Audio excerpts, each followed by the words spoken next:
अब हम लोग आज की थ्योरी को आगे बढ़ाते हैं। कैपेसिटर में हम आप लोग को ग्रुपिंग ऑफ कैपेसिटर बता दिया था और फाइनली तौर पर हम लोग इसकी थ्योरी को बढ़ाने के दौरान एक चीज आपके पास आएगा, effect of dielectric in capacitor.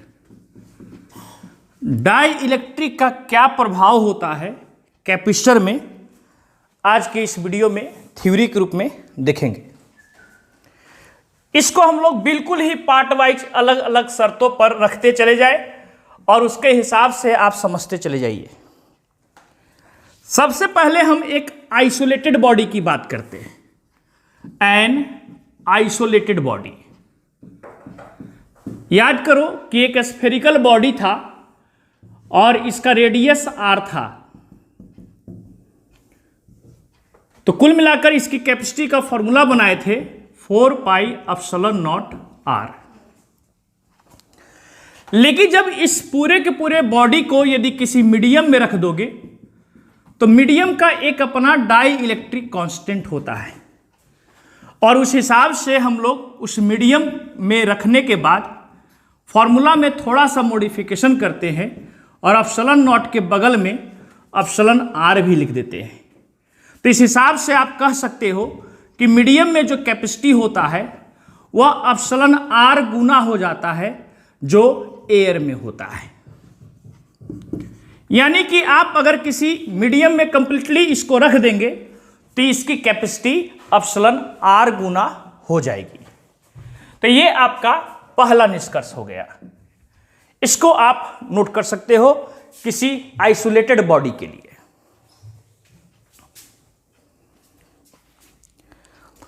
अब इसको नोट करने के बाद हम लोग फिर आगे बढ़ेंगे और एक हम लोग कैपेसिटर का एग्जाम्पल लेंगे। कैपेसिटर के लिए यदि हम देखें तो कैपेसिटर में आपको एक एग्जाम्पल में सबसे ज्यादा फेमस जो आता है पैरेलल प्लेट कैपेसिटर आता है। पैरेलल प्लेट कैपेसिटर में कहानी यही है कि आपके पास दो पैरेलल प्लेट होंगे जिसका प्लेट एरिया ए और इसके आपस की जो बीच की दूरी d, और इसके बीच में आप एक पर प्लस क्यू देंगे आवेश तो दूसरे पर अपने आप माइनस क्यू आएगा। दूसरे वाले को आपने क्या कर दिया है, अर्थ। इस हिसाब से आपका कैपेसिटी का फॉर्मूला बना था एप्सिलॉन नॉट ए बटा डी। अब इसी में कहानी यह है कि ये जो पैरेलल प्लेट में जो बीच में गैप है, इस गैप में आप कोई मीडियम को भर दिए, डाई इलेक्ट्रिक मीडियम को भर दिए और कंप्लीट भर दिए जिसका dielectric constant epsilon R है। तो कंप्लीट यदि आप भर दीजिएगा तो ऐसी सिचुएशंस में अब जो फॉर्मूला बनेगा epsilon naught epsilon R A बटा डी। इसका मतलब कि पहले का जो कैपेसिटी था उससे एप्सिलॉन आर गुना बढ़ जाएगा। यानी कि किसी पैरेलल प्लेट कैपेसिटर में कंप्लीटली जब आप किसी डाई इलेक्ट्रिक कांस्टेंट को भर देते हैं तो उसकी कैपेसिटी एप्सिलॉन आर गुनी हो जाती है। तो ये आपका दूसरा पॉइंट था। अब आप ये जो सारी बातें जो पॉइंट वाइज देखते चले जा रहे हैं इसको आप अपने कॉपी पे उतारते भी चले जाइएगा। कुल मिलाकर के यह 2 पॉइंट आपको मैंने बता दिया। अब हम लोग इससे थोड़ा सा और आगे बढ़ेंगे। पैरेलल प्लेट कैपेसिटर में ही आगे का बहुत सारे न्यूमेरिकल में भी ऐसे क्वेश्चन दिए हुए रहते हैं और हम आपको इसको पार्ट वाइज आपको देना शुरू कर रहे हैं। 2 पॉइंट तो हो गया, अब तीसरा पॉइंट पे बात करते हैं।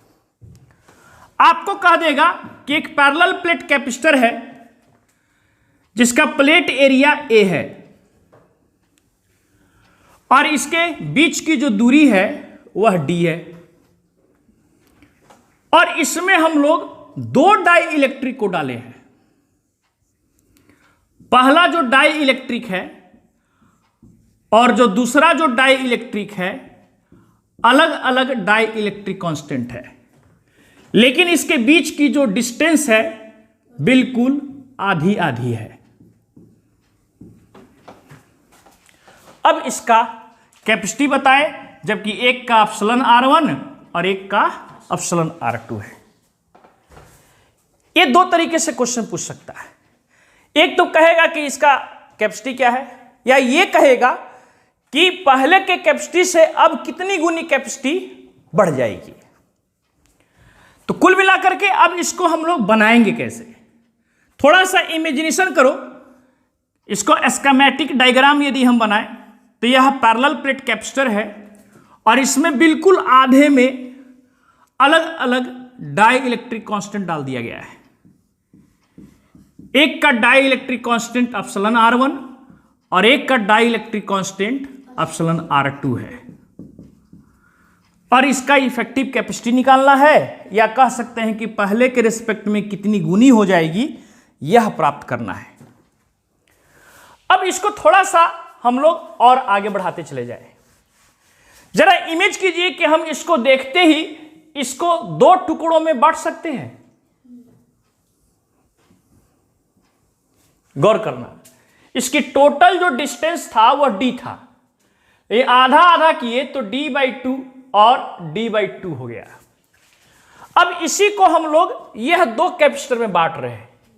इसमें से एक में कंप्लीटली भरा हुआ है और d/2 दूरी ले लिए, और दूसरे में कंप्लीटली भरा हुआ है जिसको भी d/2 दूरी ले लिए।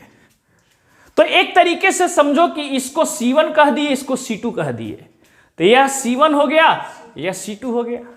और इसका die electric constant epsilon R1 और इसका die electric constant epsilon R2। जरा गौर करो तो कि यह दोनों के दोनों सीरीज कॉम्बिनेशन में है। तो पहले हम लोग क्या करें, C1 निकाल लेते हैं। C1 के हिसाब से यदि सोचो तो फॉर्मूला क्या बनेगा, एप्सिलॉन नॉट कंप्लीटली भरा हुआ है एप्सिलॉन R1, इसका प्लेट एरिया जो है A है, और डिस्टेंस का स्थान पर क्या लिखेंगे, d/2। ऐसे ही हम लोग C2 निकाल लेते हैं। तो C2 इसके लिए फॉर्मूला बैठाएंगे तो epsilon naught epsilon R2 A by distance के जगह पर d/2। अब जरा गौर करो कि यह कौन सा कॉम्बिनेशन था, सीरीज कॉम्बिनेशन। सीरीज कॉम्बिनेशन में फॉर्मूला होता है 1/c = 1/c1 + 1/c2। तो यहां से बढ़ाओगे तो 1/c = इसको हम लोग पलट रहे हैं, तो कुल मिलाकर के यह अगर ऊपर चला जाएगा तो d/2 नीचे लिख देंगे epsilon naught epsilon R1 A plus, फिर यहां सोचिए तो आ जाएगा d/ और 2 यहां आ जाएगा epsilon naught epsilon R2 A। अब हम लोग 1/c = लिखें तो क्या ऑप्शन आएगा,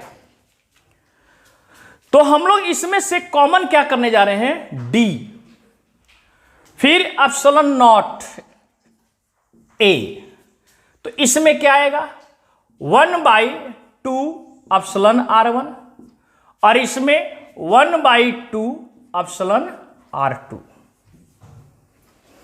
अब हम लोग जरा इसको पलट देते हैं, पलट देंगे तो C बराबर क्या फॉर्मूला बनेगा, तो ये पलटने पर यह ऊपर चला जाएगा एप्सिलॉन नॉट A और नीचे आ जाएगा D, और यह पूरा का पूरा जो टर्म है वह ऊपर जो था वह नीचे आ जाएगा। तो नीचे आ जाएगा तो 1/2 एप्सिलॉन R1 और 1/2 एप्सिलॉन R2। अब इसमें से 1/2 कॉमन कर लो तो एप्सिलॉन नॉट A/D 1/2 कॉमन कर लेते हैं, तो 1/2 अगर कॉमन करोगे तो 1/एप्सिलॉन R1 1/एप्सिलॉन R2। फाइनल रूप क्या मिलने जा रहा है, जरा गौर कीजिए तो C = अगर लिखना चाहे तो एप्सिलॉन नॉट A/D, ये हम लोग पूरा कॉमन करके रखेंगे ताकि तुलना कर सके, और यह टर्म किधर चला जाएगा ऊपर, नीचे एलसीएम लेंगे तो एप्सिलॉन R1 एप्सिलॉन R2, और यह भी टर्म ऊपर भेज देंगे, यानी कि ऊपर भागेगा 2 एप्सिलॉन R1 एप्सिलॉन R2 और नीचे आ जाएगा epsilon R1 plus epsilon R2। तो ये आपका नया कैपेसिटी। देखिए एप्सिलॉन नॉट A बटा D कब होता है? जब इसमें कोई भी डाई इलेक्ट्रिक नहीं डला रहता है, यानी कि पहले की कैपेसिटी है और इसको समझो नया कैपेसिटी। तो जो नया कैपेसिटी होगा वह पहले के कैपेसिटी के रिस्पेक्ट में कितनी गुनी हो जाएगी? 2 epsilon R1 epsilon R2 by epsilon R1 plus epsilon R2। ये आपका फाइनल रिलेशन होगा, चाहे आप इस फॉर्मूला को देखो चाहे इस फॉर्मूला को देखो। इसको बहुत अच्छी तरीके से रिवाइंड करके अच्छी तरीके से दोबारा आप इसको देख लीजिएगा, क्योंकि बहुत इंपॉर्टेंट रिलेशन है। कह देगा कि दो डाई इलेक्ट्रिक को इस तरीके से चित्रानुसार डाला गया है तो इसकी कैपेसिटी बताए, या यह बताएगा कि पहले के रिस्पेक्ट में कितनी गुनी हो जाएगी। तो यह 2 का जवाब यहां पे मिला हुआ है, इसको अच्छी तरीके से प्रॉपरली उतार लीजिए। अब आइए चौथे कंडीशंस पर। आपको चौथा क्वेश्चन क्या कह सकता है, किस तरीके से दे सकता है? कहेगा कि आपके पास पैरेलल प्लेट कैपेसिटर है और यह प्लेट एरिया A है और इसका डिस्टेंस D है। फाइनली तौर पर इसमें जो डाई इलेक्ट्रिक स्लैब जो डाला गया है वह इस तरीके से पार्ट वाइज बांट दिया गया, एक इसमें और एक इसमें, जिसका एक का एप्सिलॉन R1 और एक का एप्सिलॉन R2। अब कहेगा कि इसका डाई इलेक्ट्रिक कांस्टेंट क्या है। फाइनली तौर पर ये इसका कैपेसिटी क्या है। तो यह कैपेसिटी निकालने के लिए या फिर पहले से कितना गुना बढ़ जाएगा, इसको हम लोग स्कीमेटिक अगर रूप दे तो फ्रंट लुक में हम ऐसे बना रहे हैं, जिसमें से यहां से लेकर यहां तक में फर्स्ट मीडियम डाल दिया जिसको एप्सिलॉन R1 कह रहे हैं, और यहां से यहां तक सेकंड मीडियम डाल दिया जिसको एप्सिलॉन R2 कह रहे हैं। तो डिस्टेंस उसका वही है। प्लेट एरिया अगर A है तो A/2 ऊपर भागेगा और A/2 नीचे आ जाएगा। इसके पहले वाले क्वेश्चन में डिस्टेंस को आधा आधा बांटा था, इस वाले क्वेश्चन में एरिया को आधा आधा बांटा है। अब इसका अगला यदि हम लोग रूप दें तो ऐसा हम लोग कर सकते हैं कि एक कैपेसिटर ऊपर ले लिए और एक कैपेसिटर नीचे ले लिए। इसमें से इसका plate area A/2, plate area A/2, इसमें आपका एक स्लैब डाल दिए जिसका dielectric constant epsilon R1, और इसमें जो स्लैब डाला हुआ है die electric constant epsilon R2। लेकिन इसके बीच का जो डिस्टेंस है वो ही रहेगा, और इसको मान लो C1, इसको मान लो C2, जो हम इसको 2 भागों में बांट रहे हैं। कुल मिलाकर के अब प्रश्न यही उठ रहा है कि इसकी कैपेसिटी क्या होगी या पहले के रेस्पेक्ट में कितनी गुनी बढ़ जाएगी। तो सबसे पहले हम लोग C1 निकालते हैं। C1 के लिए जरा गौर करो तो फॉर्मूला बैठेगा एप्सिलॉन नॉट, एरिया के स्थान पर अब A ना हो करके A/2 हो जाएगा, और यहां नीचे डिस्टेंस के जगह पर क्या लिखाएगा, लेकिन ध्यान दीजिएगा यहां पर एप्सिलॉन R1 भी लिखेंगे क्योंकि मीडियम डला हुआ है, A/2, और डिस्टेंस के जगह पर D। आप लोग गौर से अपने से सोच लीजिएगा तो अपने आप समझ में आएगा। एप्सिलॉन नॉट और यहां एप्सिलॉन R2 लिखेंगे और एरिया के स्थान पर A/2 लिखेंगे, और इसके बीच की जो दूरी है D हो गई।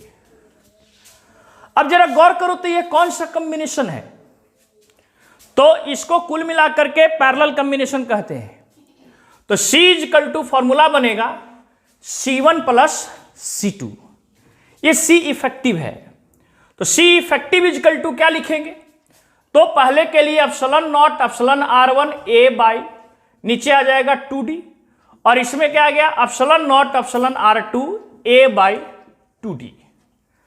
अब इसमें C इफेक्टिव यदि हम लोग निकाले तो एप्सिलॉन नॉट A/D कॉमन कर लेंगे, और एक में आ गया एप्सिलॉन R1/2 और एक में आ गया एप्सिलॉन R2/2, 2 एक साथ ला सकते हैं।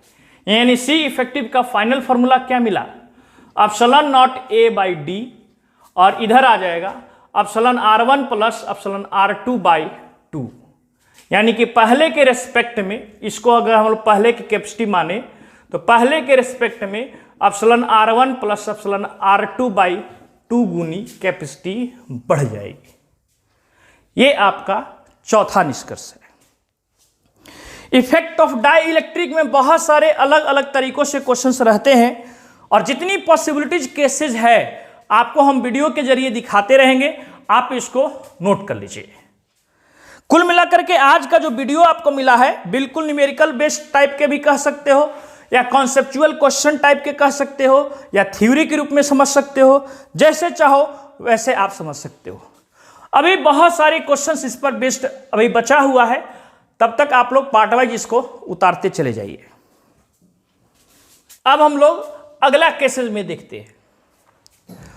अगला केसेस में आपको कहेगा कि एक पैरेलल प्लेट कैपेसिटर है जिसका प्लेट एरिया A है और इसके बीच की जो दूरी है वह D है, और इसमें एक स्लैब डाल देगा, डाई इलेक्ट्रिक स्लैब, और यह कंप्लीटली फिल नहीं किया हुआ है, ध्यान रखिएगा। ये आधा आपका, आधा से ज्यादा या जो भी हो, इसका जो थिकनेस है वो दिया रहेगा T, और बाकी जो खाली जगह है उसका बचेगा D माइनस T। अब कहेगा कि इसका अगर dielectric constant epsilon R है तो बताइए कि इसका कैपेसिटी क्या होगा। ऐसे क्वेश्चन हो सकता है। ऐसा भी क्वेश्चन हो सकता था कि उस स्लैब को बीच में कहीं ना कहीं डाल दे और इसका थिकनेस दे देगा T, और यह पूरे के पूरे का जो आपका जो दूरी है D, और प्लेट एरिया A। यह जरूरी नहीं कि यह डाइलेक्ट्रिक कांस्टेंट किसी से सटा हुआ रहे, इससे भी सट सकता है, इससे भी सट सकता है, या बीच में कहीं रह सकता है। ओवरऑल यह समझना है कि खाली कितना बचा, जिसमें एयर है।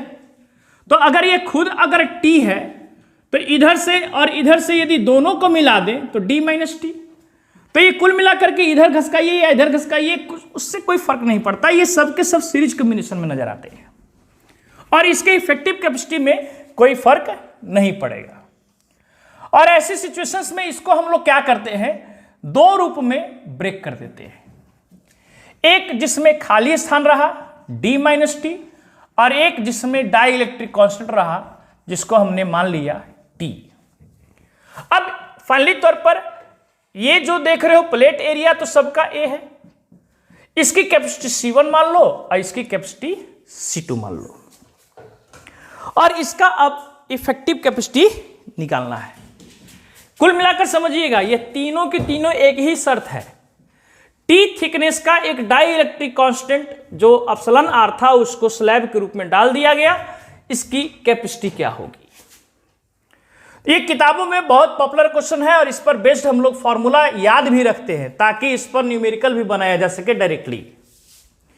देखते जाइए, अगर हम लोग इसको C1 निकाले अलग से तो इसका फॉर्मूला बनेगा एप्सिलॉन नॉट A बाई, इसका थिकनेस के रूप में क्या लिखाया तो D माइनस T। और यदि इसके लिए यदि फॉर्मूला बैठाए तो फॉर्मूला क्या बनेगा एप्सिलॉन नॉट एप्सिलॉन R, क्योंकि इसमें डाइलेक्ट्रिक कांस्टेंट डाला हुआ है और एरिया तो A था, थिकनेस के जगह पे क्या लिखोगे तो T। अब बताइए कि यह दोनों कौन सा कॉम्बिनेशन में है, तो सीरीज कॉम्बिनेशन में। सीरीज कॉम्बिनेशन में फॉर्मूला होता है 1/C is equal to 1/C1 plus 1/C2।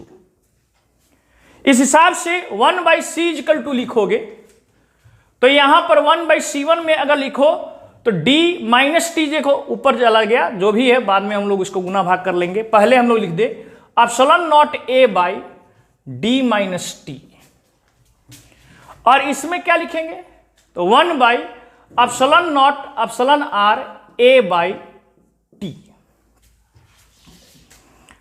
अब इसमें गौर करने वाली बात कहां कहां हो सकता है, इसके प्रॉपर शेप में यदि देखें तो 1/C इजिकल टू इस टर्म को ऊपर भेज देते हैं, D माइनस T ऊपर चला गया, नीचे क्या बचा एप्सिलॉन नॉट A, और यहां बताइए T ऊपर चला गया, नीचे क्या बचा epsilon naught epsilon R A। इसमें एक 1/c देखें तो कॉमन होने जा रहा है, कॉमन होने जा रहा है 1/ε0 a, और एक में क्या बचेगा तो t/1 सॉरी d-t/1, और इसमें बचेगा t/ε0। अब इसको हम लोग पलट रहे हैं तो c इजिकल क्या आएगा, तो यह टर्म चला जाएगा ऊपर और यह पूरा टर्म चला जाएगा नीचे, तो आ जाएगा d-t, नीचे 1 लिख भी सकते हो नहीं भी लिख सकते हो, प्लस t/ε0। कुल मिलाकर के आप इसका रूप देखिएगा किताबों में तो ε0a t/ε0 और d-t को ब्रैकेट में घेर देगा। नीचे 1 नहीं लिखता है, लेकिन 1 लिख भी सकते हो नहीं भी लिख सकते हो। ये आपका फाइनल कैपेसिटी का फॉर्मूला बन गया। इसको बेहतर तरीके से इसको नोट आउट कर लीजिए, और अगर कुछ ना समझ में आए तो इसको रिवाइंड करके और अच्छी तरीके से समझ लीजिए।